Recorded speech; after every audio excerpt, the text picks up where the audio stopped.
that game a little bit. But we did get off to a little bit of a late start. We are scheduled to have Marques Ogden on right now. And Marques Ogden is kind enough to join us. Again, former NFL player, just for a little bit here. Again, brother of Jonathan Ogden, and a great motivational speaker. Just an incredible story which we want to get to.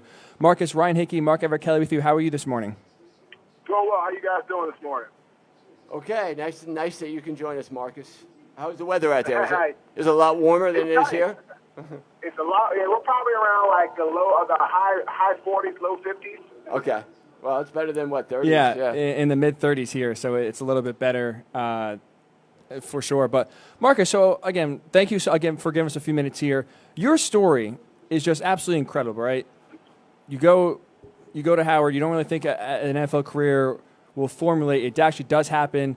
You play a little bit in the league, and now more importantly, we see a lot of players, have these financial issues. ESPN did a 30 for 30 on broke. So for those of you unfamiliar with your story, your perseverance, what you've gone through, can you just give the audience a quick, a background or a summary of, the financial difficulties, you faced once your post-career playing career came to an end, and how you've been able to bounce back from those issues? Yeah, so after my NFL career, I took my money that I had from the NFL and savings, and I lived very frugally, and I put it into a construction business. I grew that company to be the largest African-American subcontractor in the city of Baltimore. Wow. In the state of Maryland for 2 years. I was a 8-figure, multi-million-dollar annual business. Wow. And unfortunately, as the company grew, so did my ego. And I tell clients today when I go keynote speak, the biggest killer of any body or any business or anything for that matter is your ego. So my ego got in the way, and I made a really bad decision. I trusted a contractor, client that I shouldn't have, and I ended up spending close to between $2.5 and $3 million in 90 days trying to get a job site issue rectified. I got it rectified, gentlemen, and then they denied my change order, and I had to file a Chapter 7 bankruptcy in 2013.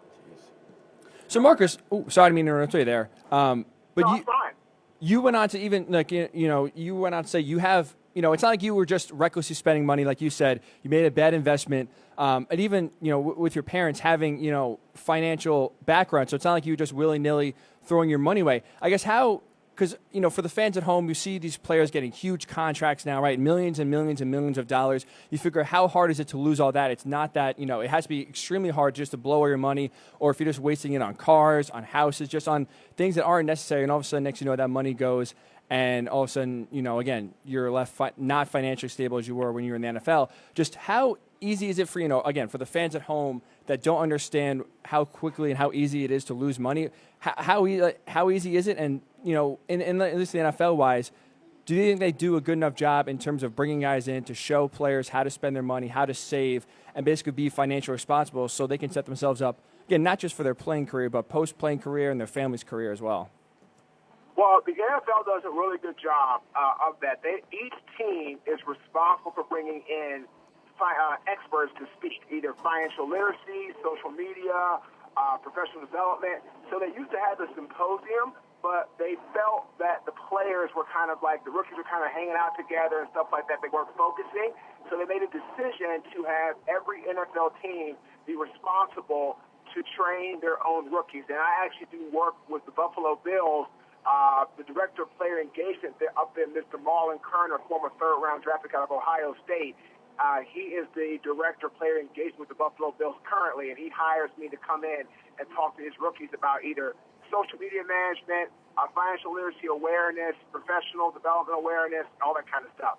So the NFL does a good job, and the teams are responsible for that. But to the fans who say, how can you lose all that money, it's the same premise. Like, well, how can someone who makes $250,000 lose $250,000 in a bad deal, right? Just because you have $20 million doesn't mean if you're the guy who is risky and wants to try to go for more and puts all of your money into it, you can lose it very easily. So I try to tell players or anybody in general, just do the rule of like have the risk tolerance rule. Like you shouldn't have more than 10% of your money in a risky investment if you have a low tolerance. If you have a high tolerance, it should be no more than 20% in one project. And fellas, that's where I went wrong. I put all of my money, 100% of my assets, my liquid assets, my cash, leverage, my home, everything into one project. I put in over $500,000. I said, man, okay, $500,000 to $3 million. Wow, 30, almost, let's see, what am I looking at now? Oh, 300, I'm looking almost like 15, 20%, okay? I want to get that $500,000 back, so I put in another $500,000. So right there, a third of my money's gone, right? Close to a third. I want to get that back. So then I kept putting so much money in. When I looked at my bank account, the money I was owed by the company far exceeded what I had. I said, well, I can get this back for change orders. I got to keep going. And that was my big Achilles heel is I did not say, okay, I'm going to put this much of my money into this project. If it doesn't work out, I'm going to stop till I get a signed change order, or I'm just going to stop in general and force their hand to do something else. That's what I should have done, but I didn't because I was young, impatient, and I thought I could trust my client. Wow. I mean, that's just just a lesson in business, I guess. I mean, here you are. You graduated from Howard with a degree in what, political science? I have a degree in finance. Finance, yeah. And you were geared toward doing that. That's what you had learned, and even you, who had a background and was a smart guy, like you said, with ego, once that gets into your brain, you're tempted to do anything, and it kind of tells you you're more than you are, and you're invincible. And so after that happened, Marques, you received a grant from the Gene Upshaw Players Union, and you were able to start your speaking career. Now I know through speaking with you, you've told me how that happened. Why don't you share with people how you started your motivational speaking? My career started when it was in the summer of 2013 in Raleigh, while I was outside my backyard training my kids. I had the realization after my pivotal moment that I wanted to be a speaker and try to share my story. I started to inspire athletes to not make my mistakes. And as I started talking to more people, I learned that people who aren't athletes, corporate America people, entrepreneurs, all have made similar type of mistakes or had some journey struggles or their own pivotal moment that is sensitive to them. So I said, okay, so I wanted to do more speaking. I started to branch out. So I literally told my clients in the backyard who I was training their kids in football, who I knew worked for corporations, things like that, hey, if you know anyone looking for a speaker, please let me know. And I just started telling my clients, started telling my inner circle, which wasn't very big at the time, but I started telling people. And then for 2.5 years, I didn't get a paid job. But after about maybe 6 months of telling my inner circle, one of my good friends, who's still a good friend of mine today, both his boys have now graduated college. I follow them on social media. He works for NetApp, which is a Fortune 500 company based out of San Jose, California. And he gave me my first non-paid corporate job for NetApp in, I want to say it was like April or May of 2014, speaking in downtown Chicago at Mike Dickens Steakhouse for one of their conferences. It was like a medical conference. And I took that and I did another job for him like 6 months later and down in Miami. Then I just started taking that gentleman and leveraging it, getting testimonials and trying to gather. And all. The reason I was so slow as far as getting a paid job is a lot of the criteria, mainly good quality video that people could look at me to see how I am on stage, is what took me so long. So I now do also executive coaching to help people who might want to be speakers or work professional development, whatever the case may be, help them with whatever is the pain point of their journey. So literally my career started, Mark, in the backyard in September 2013 when I made a realization that I wanted to become a speaker. And I just started telling my clients who I was training their kids in football. Now, Marques, how did you, your mindset during that time, how did you manage to stay positive and not let the circumstances from what you had, from where you were, how did you manage to psychologically deal with that? The biggest thing that I had to do was I had to get in my mind how to aggressively resolve problems. And that is one of the big pinnacles of having a victory mindset. if something goes wrong in your life or your client's life or a friend's life, can you step up and fix it? And my mindset, gentlemen, when I first got down here, was almost homeless. Is super low. I mean, it was broken. Like it was bent. It didn't break, but it was so close because I got fired from 2 jobs in a week. I was coaching kids, took a job as a janitor, had my pivotal moment, and before the pivotal moment, I was literally about to break. I was so close. I was just so frustrated, so tired, so depressed, but something kept me going. And then the pivotal moment, people say, well, wow, you didn't just break then.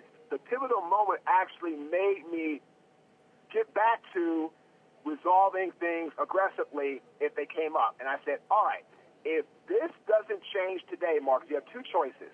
You're going to be 6 feet under the ground because you're going to drink yourself to death, or 2, you're going to stay right here where you are and always blame others. Those are your 2 choices. Or your third option, get off your ass and get out there and just try to go get your life back.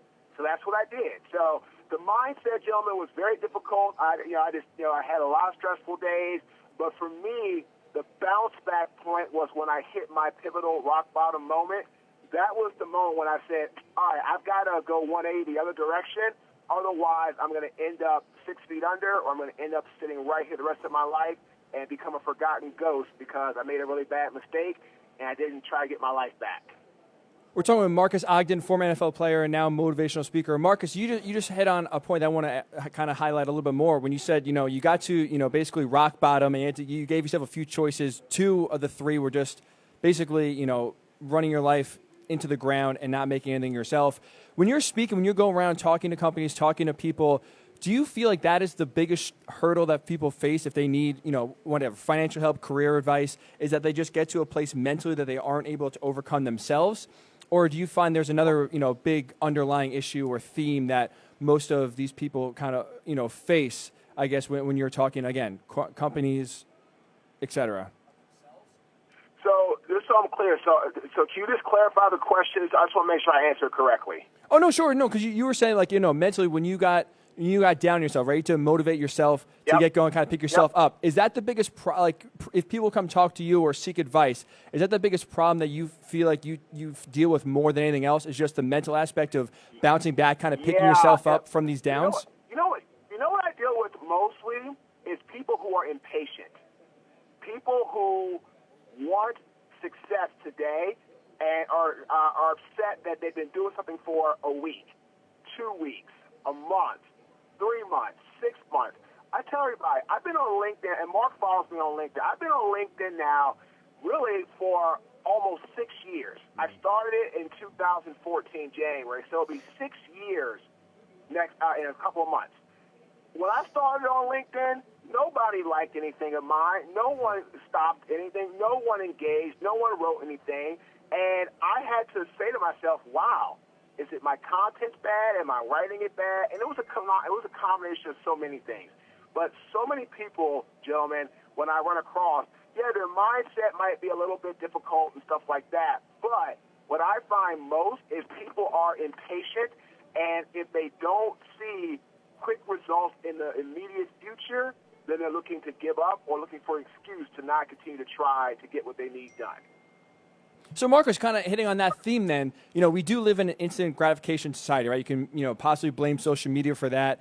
And just basically, like you said, people are impatient, want success now. Though I don't want to give away, again, your speech or your themes, but is there, how do you, I guess, have people, or how do you have them understand and learn that this is not just going to happen overnight? This is a grind, like you said. 6 years on LinkedIn, constantly grinding out, and it's still a grind. Like, how do you tell people just to be patient, believe in themselves, and basically not give up, again, if it's, a few weeks, a month, et cetera, where they're not finding success that they want?